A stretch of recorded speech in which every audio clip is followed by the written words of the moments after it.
Good morning. Welcome again to Morning Devotion. And thank you again so much for our time together. I want us to go back today and talk about a very strange word. A word that people don't like to mention a lot today, but it's a Bible word. Shrewd. Why do people treat you shrewdly?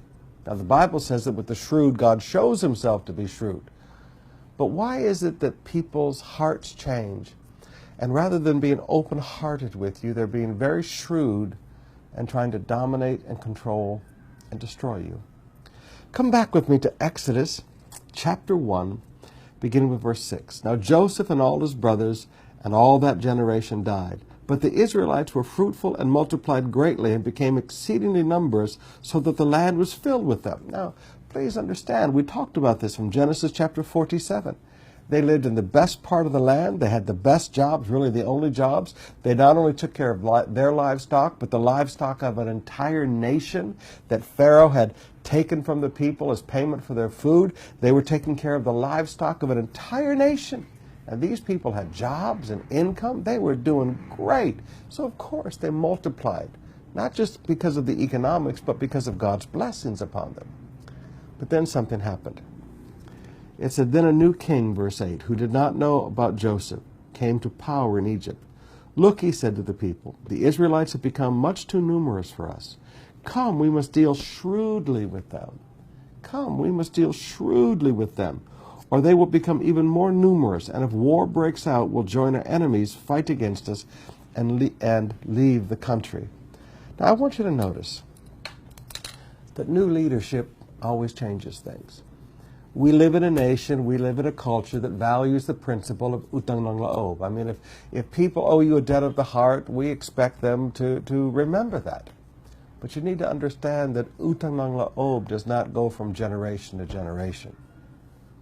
A Pharaoh grew up who had no connection to Joseph, had no understanding of how Joseph and the people of Israel had made him very wealthy and solidified his position of rulership and saved a nation from starvation. There will always be a change of leadership. And when leadership changes, everything changes. They don't remember all the things of the past. They don't remember who the friends of the past were. And things change. And this leader became very shrewd. Now, why did he become shrewd?